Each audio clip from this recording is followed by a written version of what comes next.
Sou peregrino aqui, em terra estranha estou, no reino. Bem-vindo ao podcast Estrangeiros e Peregrinos. A mensagem de hoje será apresentada por Dennis Allen. No podcast de ontem, refletimos sobre a unidade que Jesus deseja. Hoje, vamos falar sobre o outro lado da moeda, a realidade da unidade artificial. No final do episódio, darei a resposta à pergunta 818. Entre os significados da palavra artificial, encontramos termos como fingido, falso e disfarçado. Essas palavras descrevem bem o tipo de unidade superficial comum no mundo religioso, especialmente nas igrejas que se dizem cristãs. A unidade nesse mundo não chega perto da comunhão profunda e real que Jesus desejava e os apóstolos ensinavam. Devido à ignorância e falta de respeito para com a palavra de Deus, a maior parte dos religiosos procura manter uma unidade superficial por meios humanos. Vamos pensar em alguns exemplos de como procuram essa unidade, mas não da forma que Jesus ensinou. O primeiro exemplo é a unidade por meio de legislação humana. Muitas igrejas impõem regras para manter a unidade, ou pelo menos a conformidade externa. Criam listas de doutrinas essenciais como a base da unidade, enfatizando certos pontos bíblicos e ignorando outros. Em muitas denominações, suas convenções, congressos e conferências são meios para estabelecer e defender normas de doutrina e prática, assim mantendo esta unidade artificial entre congregações. Uma outra abordagem é a unidade por meio de estrutura ou organização humana. As grandes hierarquias de algumas igrejas são exemplos de unidade por estrutura humana. Humana por quê? Na Bíblia, os apóstolos não deixaram nenhuma estrutura acima do nível das congregações locais, geralmente guiadas por seus próprios presbíteros, como encontramos em Atos 14, versículo 23, e vários outros textos em Atos, Filipenses, 1 Pedro. Mas é difícil para os homens ficarem contentes com a simplicidade de um plano que não alimenta o desejo egoísta de dominar. Jesus comentou sobre essa diferença de atitude em Mateus capítulo 20, quando ele ensinou que nós devemos ter atitudes de servos e não de cabeças.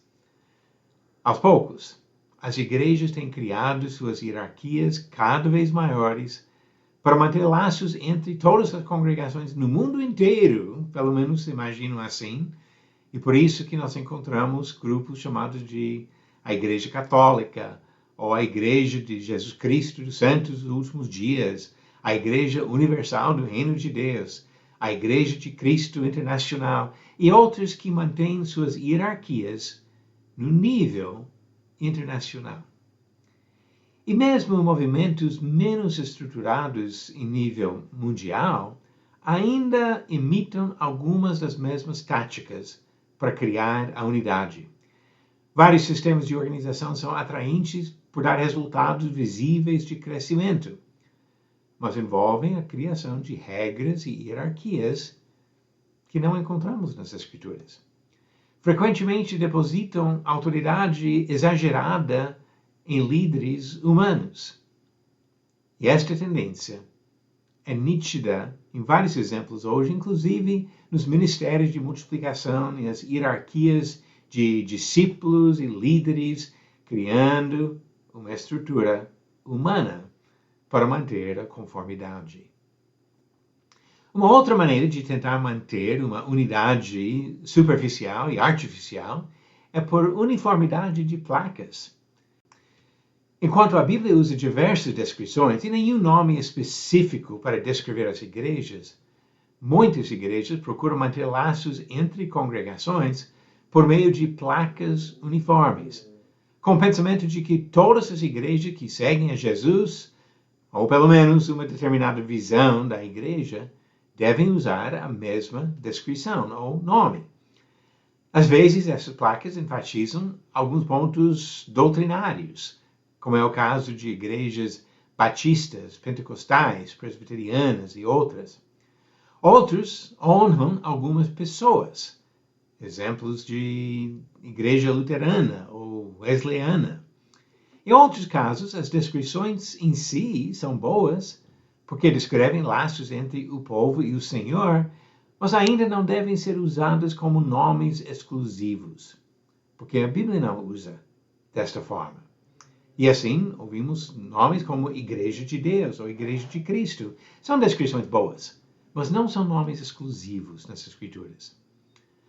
A base da unidade que agrada ao Senhor não é artificial, nem superficial. Enquanto os meios humanos parecem mais fáceis, os verdadeiros seguidores de Jesus procuram manter a unidade da maneira que Ele nos ensina, por meio das Escrituras.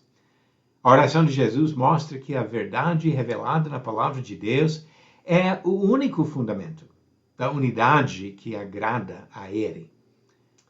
Observamos no texto de João 17, do versículo 17 a 23, vários fatos importantes.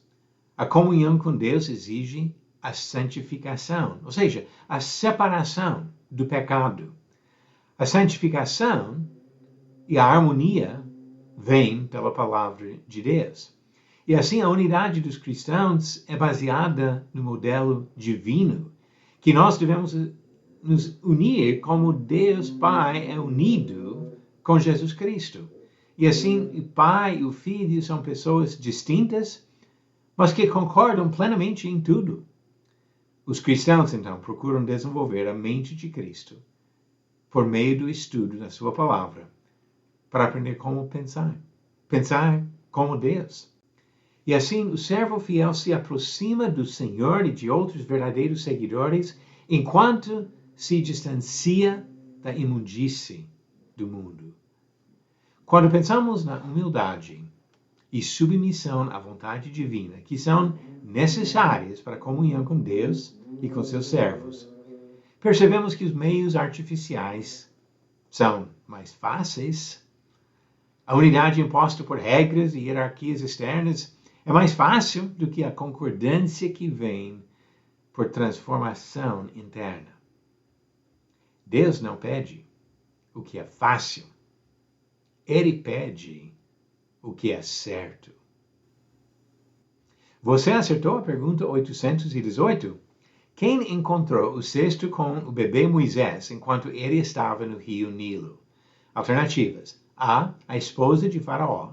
B, a filha de Faraó. C, a irmã de Moisés. Ou D, uma escrava hebreia. A resposta certa é a alternativa B, a filha de Faraó. Diz Êxodo capítulo 2, versículo 5. A filha de Faraó desceu para se banhar no rio, e as moças que tinham vindo com ela passeavam pela margem. Quando ela viu o cesto no meio dos juncos, mandou que uma das criadas fosse buscá-lo. E Moisés, bebê, estava no cesto. E a pergunta para hoje, verdadeiro ou falso? Após o pecado, o Senhor Deus fez roupas de peles para Adão e Eva e os vestiu. A resposta no final do próximo episódio de Estrangeiros e Peregrinos. A unidade artificial, superficial, não é o que vem do Senhor. A unidade que Deus deseja, que nos une em comunhão com Ele e com outros cristãos, envolve uma transformação total em nossas atitudes e procedimento em serviço ao Senhor. Obrigado por nos acompanhar nessa jornada pelas Escrituras. Volte amanhã para ouvir mais uma mensagem do podcast Estrangeiros e Peregrinos. Seguimos pelo mundo a viajar.